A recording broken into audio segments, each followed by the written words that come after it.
They came home to bells. On the morning trains in late 1918, men stepped down in uniforms worn to the thread, and boots that still remembered mud from places no one at the station had ever seen. Platforms shook with cheers. Bands found notes they had not played in years.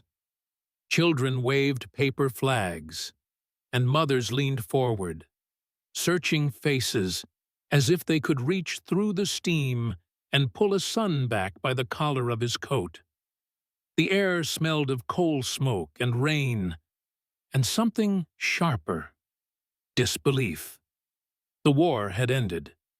The guns were silent. The trains were full. For a moment, the world staged its best imitation of the August it had killed. Bunting, brass, quick laughter that tipped into tears. A mayor read a speech written the night before. A priest blessed the names no longer spoken in the present tense.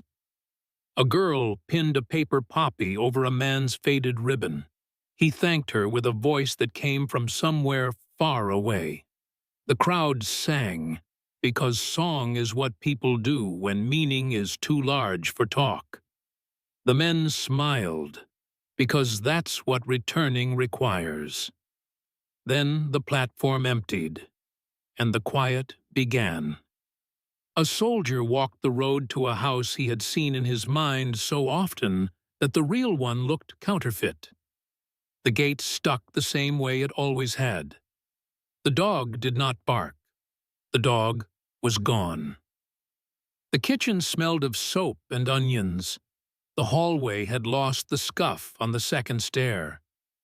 His mother put a hand to his face as if learning a new shape.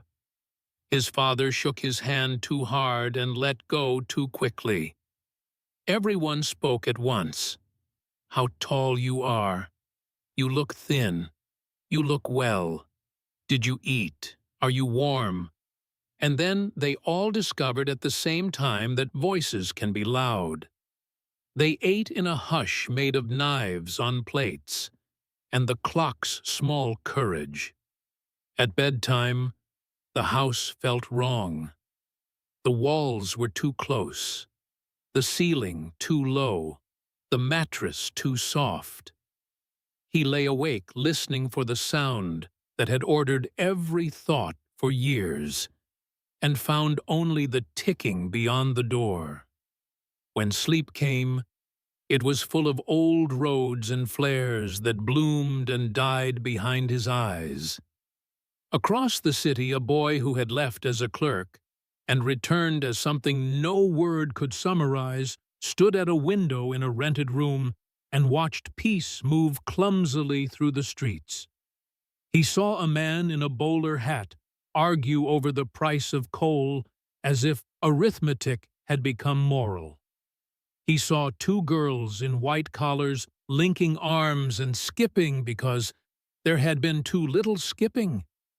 A delivery cart rattled past with oranges bright as medals. He tried to memorize the sound of ordinary wheels on ordinary stones. He made tea that tasted of the tin it came from and wrote a letter to a friend who would never read it, then tore it up and dropped it piece by piece into the saucer. Some returns were staged. Some were private. In small towns, a train would stop with only one uniform on it, and 3 people would be waiting, all of them prepared to pretend that this was the same as a parade. A mother adjusted a scarf for the 5th time. A sister gripped a package too tightly and flattened the bread inside. The man stepped down and smiled, polite, not joyful, and the 3 of them learned in one glance that love can be deep and still not know where to put its hands.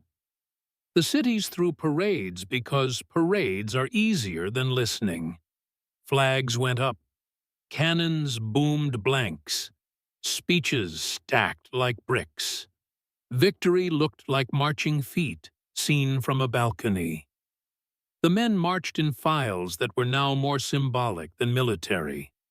shoulders squared by habit and pain. The crowd roared at the shape of survival. Some in the ranks flinched when the drums struck the old cadence. When it was over, each column broke apart into a scatter of single figures, and the real work began.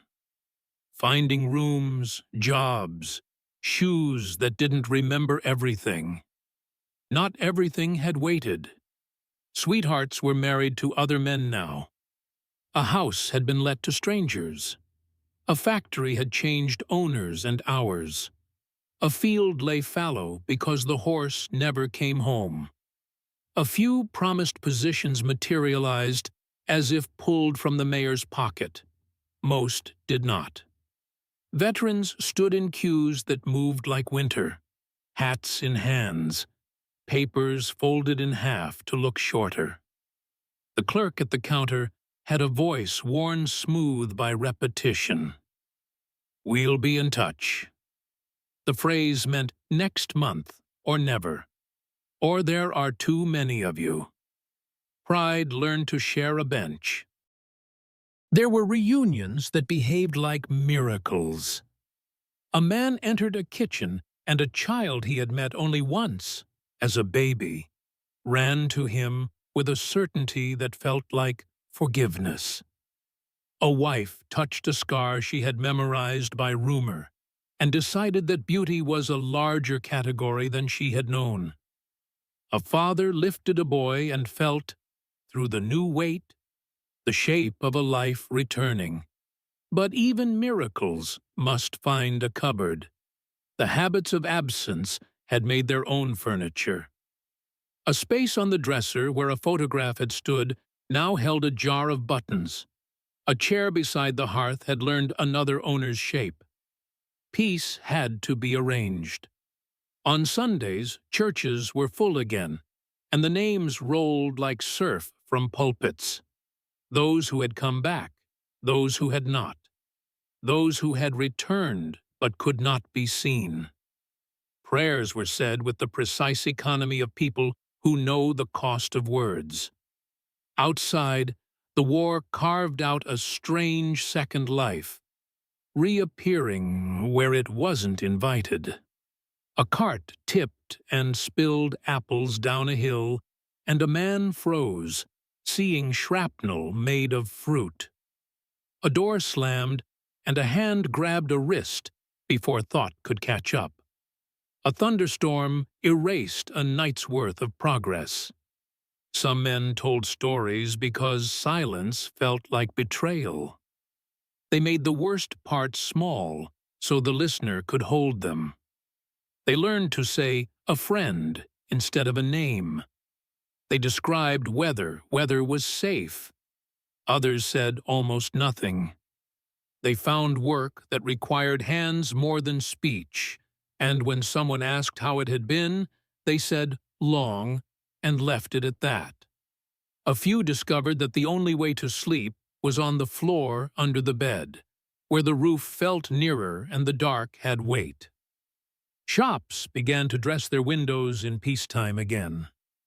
Hats, books, china that promised breakfast as ceremony. A tailor pressed a suit over a chest that had carried a pack and stitched a pocket where a man could put a folded paper that said he was now something called demobilized. In cafes, talk grew brave and contradictory. Never again, but also, what was it for? But also, my brother, but also, it's over, thank God. The grammar of relief is messy. The dead came home, too, in their ways. Not in trains, not in bodies, but in the arrangement of photographs on mantels, in the letters tied with ribbon, in the sudden hush when someone said a town's name and everyone looked down. Streets took on new names, as if a city could knit grief into its own map. Monuments began to climb from scaffolds, stone turning into lists that would be read for a century. Boys on bicycles coasted past and practiced the posture they would later wear on armistice mornings, hands behind backs, heads tilted toward marble. A seriousness borrowed at first, and then earned. There were nights that felt like a promise kept. A gramophone spinning a waltz in a room that had learned to be quiet. Bread warm from an oven. A neighbor's knock that meant nothing urgent. Rain on a roof that was only rain. There were mornings that felt like failure. A handshake too hard. A door that wouldn't shut right because the hinge had loosened in 4 years of weather. A dream that made the kitchen look like a trench. The world was trying to remember the choreography of ordinary life. The body, faithful and stubborn, kept marking time to another drum. A generation stood in doorways between rooms they no longer recognized. The past, where they had been young without knowing it. The present, where their youth had been spent like coin. The future, which had the decency to arrive without instructions. They learned to speak 2 languages at once, one for those who had gone, one for those who had stayed. They learned to carry absence as if it were a tool. They learned, slowly, that survival is not an ending, but a beginning with a debt attached. Peace had come. It felt lighter in the hand than expected, and heavier in the chest. The bells kept ringing, and in their echoes you could hear something else, softer and stubborn. The first footstep of the long road after. The trains were emptying, the streets were filling. The work of remembering had begun. The first thing peace took from many men was sleep. They lay in rooms that had once been safe, hearing a silence so complete it became a noise. In that quiet, the other world returned. The hiss of a flare rising, the brief white day it made, the slap of mud on a boot, the word that meant run or don't. They learned that darkness had memories. They found the floor by instinct, slid under the bed or into the wardrobe, as if the shelling were above them again. A wife would touch a shoulder and feel a spring-loaded animal there, a flinch hard enough to bruise. "It's only rain," she would say into the air between them. But the body, which had learned to live by alarms, did not believe weather anymore. Days were kinder until they weren't. A slammed door became an artillery round. A cart backfiring scattered a queue outside a bakery. Fireworks on a holiday emptied a square faster than any sermon ever had. Men practiced not showing what their legs wanted to do. They honed the art of swallowing a movement before it reached muscle. The world had asked them for charge. Peace asked for stillness. Both were exhausting. There were headaches that circled the skull like a belt, hands that shook when nothing was held in them, an eye that wouldn't open quite as far as the other, a jaw that clicked on weather changes, a knee that remembered the shape of a trench step. Doctors gave names where they could: neurasthenia, shell shock, war strain, words that tried to turn catastrophe into a diagnosis.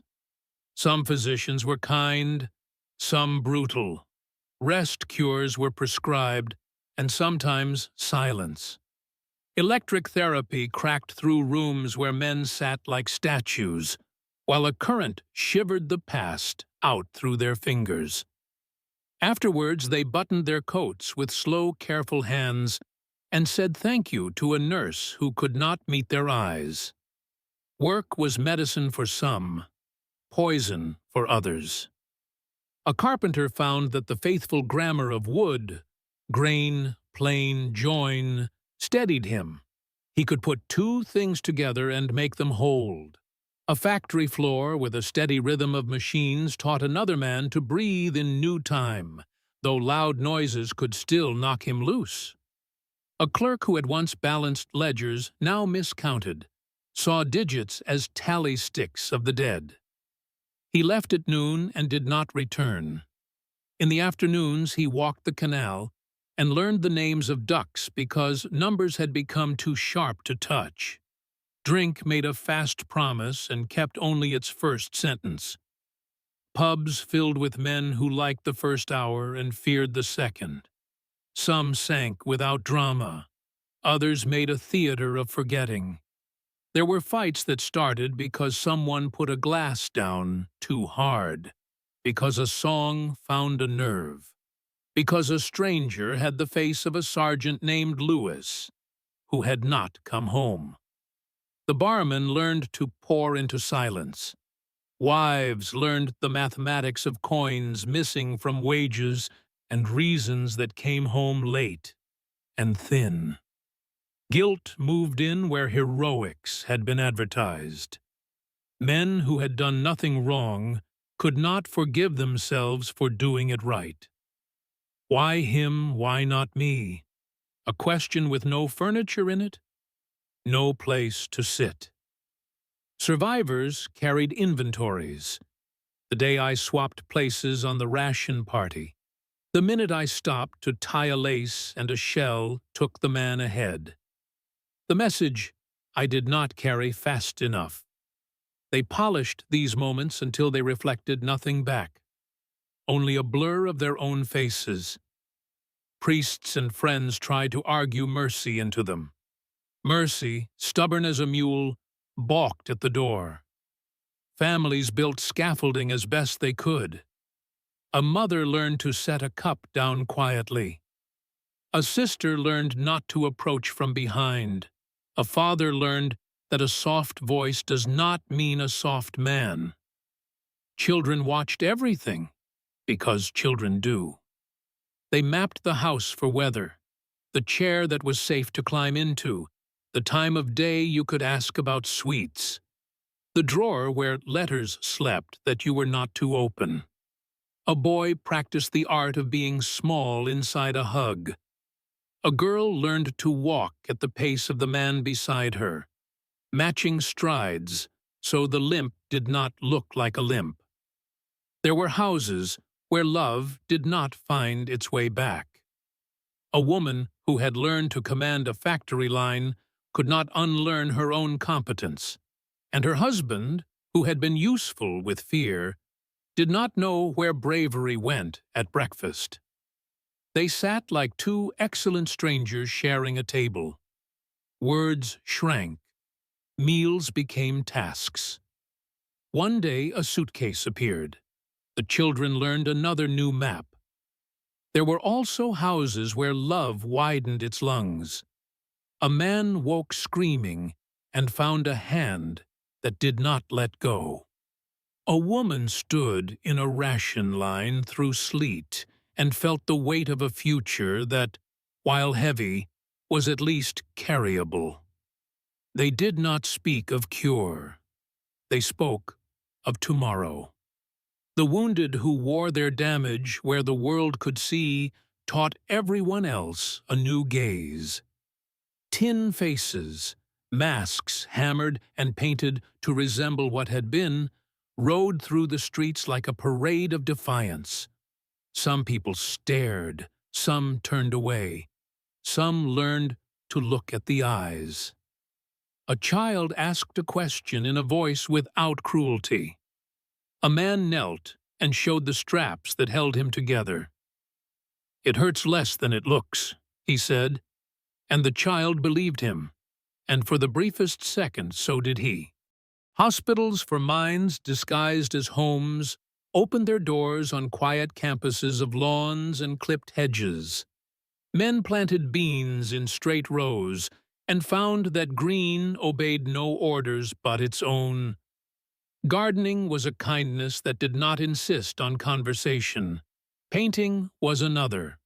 Colors said what words did not. The bruise blue sky, the rust red ground, the yellow too bright to be forgiven. In a ward with high windows, a nurse brought paper and pencils and suggested writing. "Write the weather," she said. "Write your breakfast. Write the dream if you can." The pages filled with rain at first, then a sentence learned to cross a room without falling. Sometimes a poem came instead, and surprised everyone with the gentleness of its blade. Comradeship did not end with demobilization. Men found each other in parks, at union halls, on church steps. They formed clubs where laughter could be ugly and not be punished, where a pause did not need explaining, where names could be spoken aloud and set carefully on a table like medals. On Tuesdays at 7, a dozen veterans met above a grocer's and drank weak tea. They played dominoes and let the gaps in conversation do some of the talking. Once a month, they walked together to a field at the edge of town where poppies had colonized rubble, and they stood as men do when they do not know whether to pray, and did both. The law tried to be merciful, sometimes successfully, sometimes not. A man found shaking under a railway arch was brought before a magistrate who had never been wet and cold for 3 days running. The charge was vagrancy. The defense was 4 years of service and a pocket full of silence. A fine was levied that could not be paid. A pastor did what he could. A neighbor did more. A blanket, a spare key, a job sweeping the yard behind the bakery where the ovens made a weather of their own. There were small inventions of survival that did not make the papers. A wife tapped twice on the door frame before entering a room. A friend met another at the corner each morning, so going to work started with a face that knew how many steps the street had. A foreman assigned a bench near the window to the man who needed to see sky. A teacher let a boy write left-handed because the right hand's 2 middle fingers were more memory than flesh. A conductor allowed a ticket to be paid in 2 installments. A landlord waited 1 week longer than he had to. Some found faith where they had left it. Others found it where they had never thought to look. God in a pew, yes, but also God in the mechanic who adjusted the brake on a bicycle for free, in the librarian who waived a fee on an overdue book, because the book had been inside an old kit bag, under a bed where a man slept better with it there.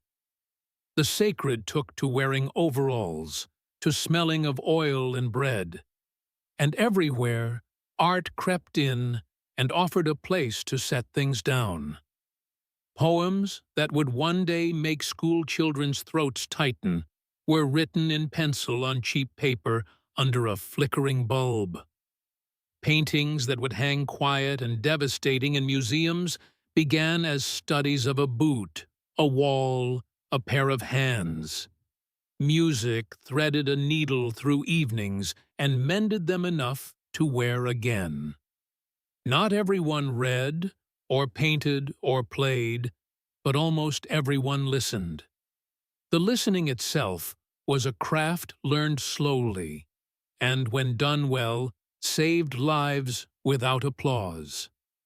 Time did some of what it always does, and failed at the rest. Scars whitened, startle eased, dreams thinned. A man who could not cross a bridge in 1919 walked over one in 1922 and did not notice until halfway.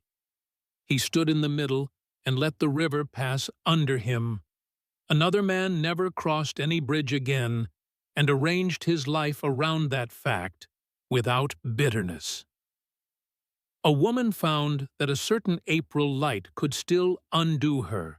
She learned to make soup on those days because chopping gave the hands a story to tell.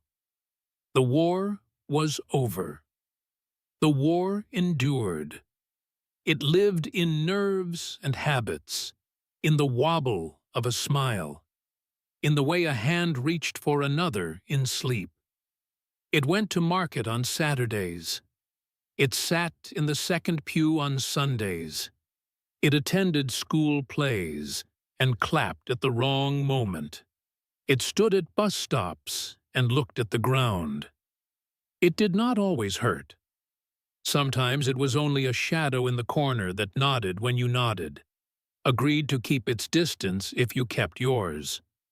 And then there were mornings when the shadow stepped back so far the room belonged to the living again. A kettle sang. A child laughed without flinching.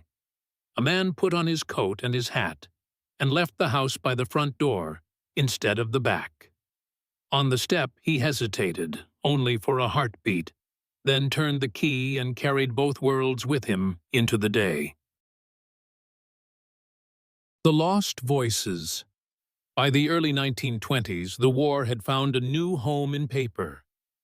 It lived in diaries, in notebooks stained with tea, in the margins of newspapers where returning soldiers scribbled verses they could not say aloud.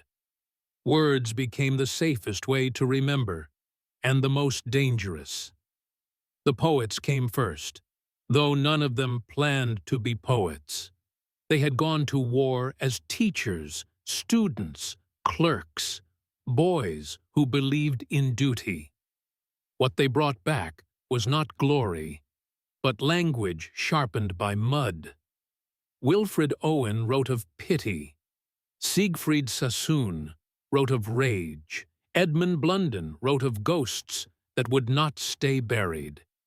Each tried to make the world listen to the things the medals could not say. In Britain, their words crept through drawing rooms and schools, turning sentiment into shock. The newspapers printed dulce et decorum est and found that Latin could wound more than any bullet.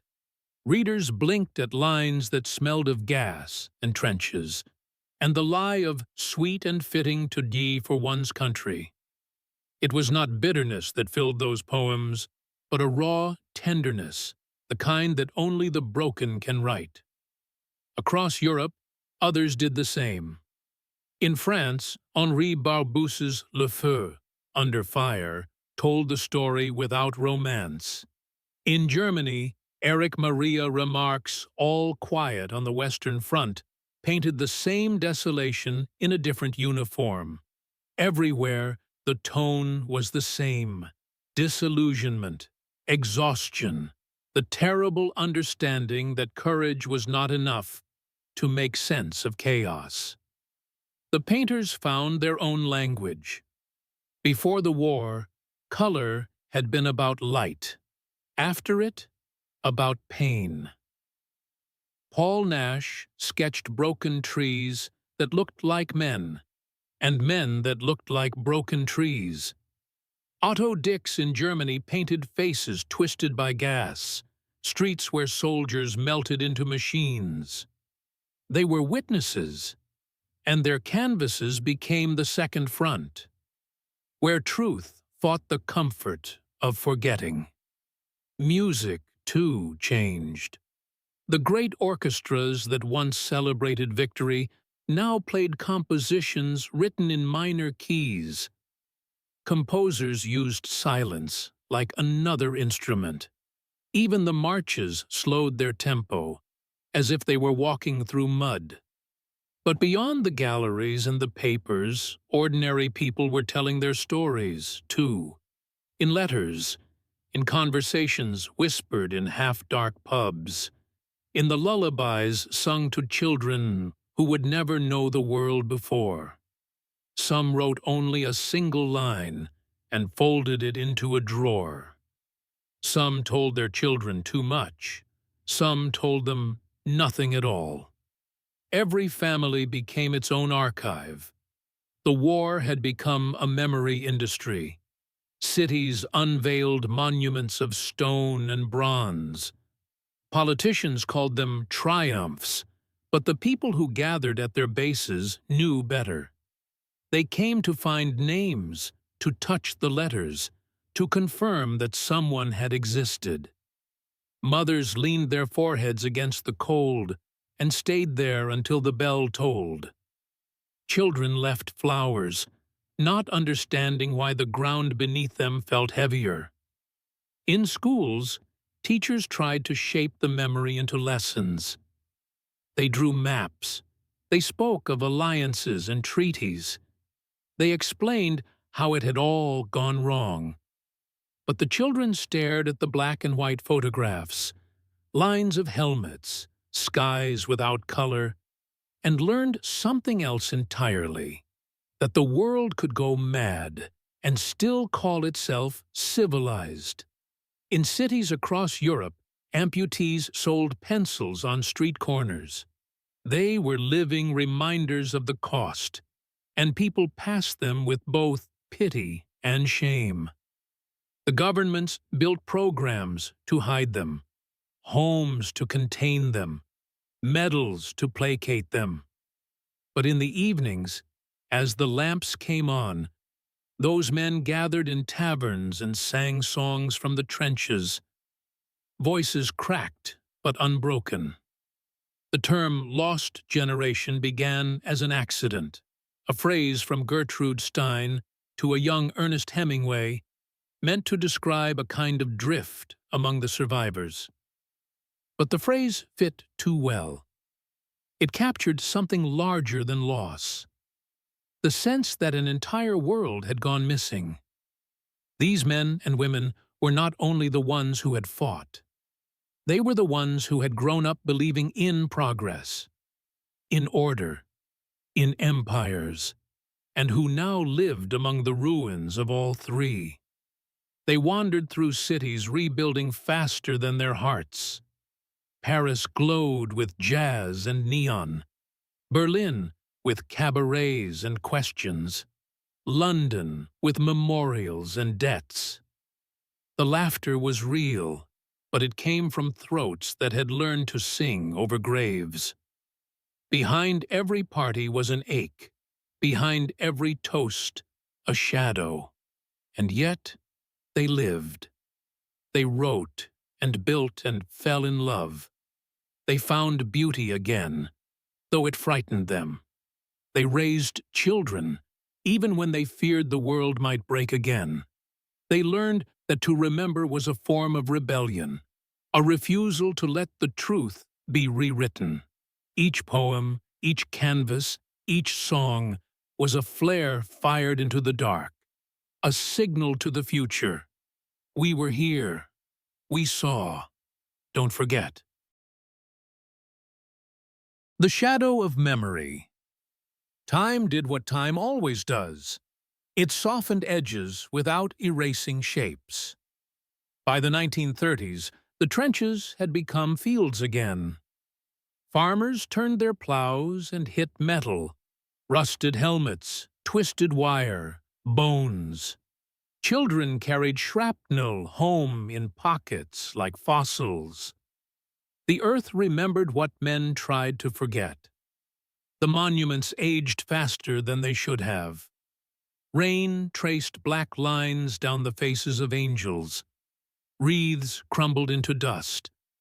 Each November, the crowds returned, older each year, until the silence of remembrance was filled mostly by the living, who were too young to have fought, and the dead, who were too old to be forgotten.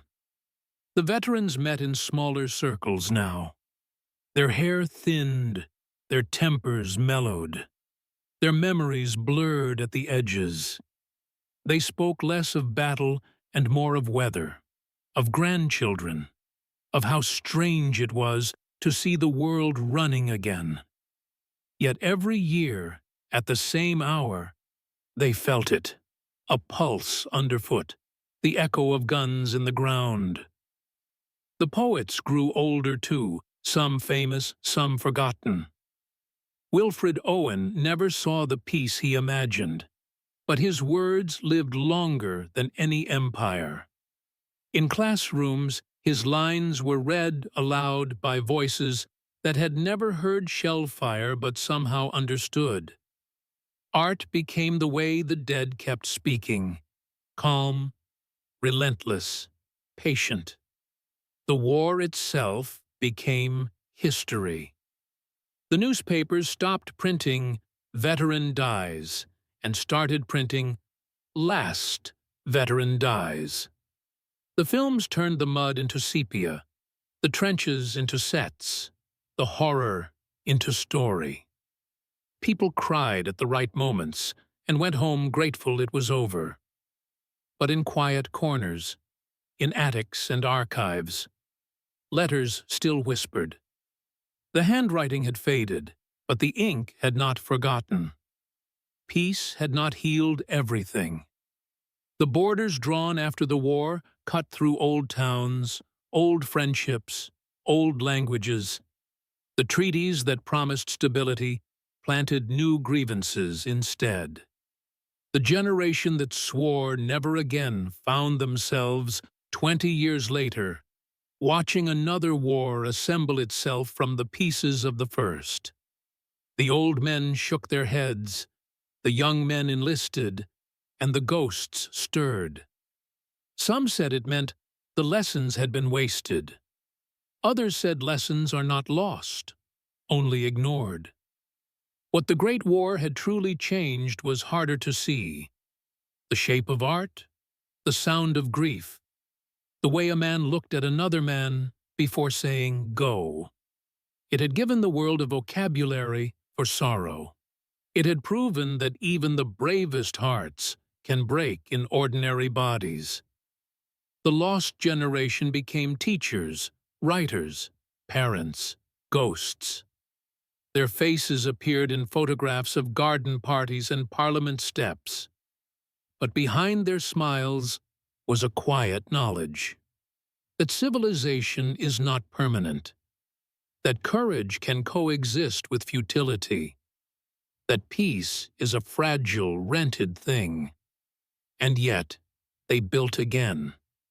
They laid railways, planted trees, designed airplanes, opened schools. They carried the war not as a wound but as a warning. In their silence was wisdom, in their laughter, defiance. They had looked into the abyss and somehow found a way to come home. On the 100th anniversary of the armistice, the bells rang again.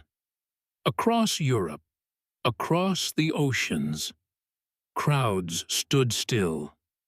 No bands, no bunting, only silence.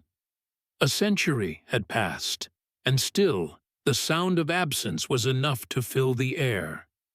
In that moment, the world remembered the shape of gratitude, the weight of peace. The ghosts of the Great War are everywhere, in the poems recited by children, in the white stones of Flanders, in the way November light falls through bare trees.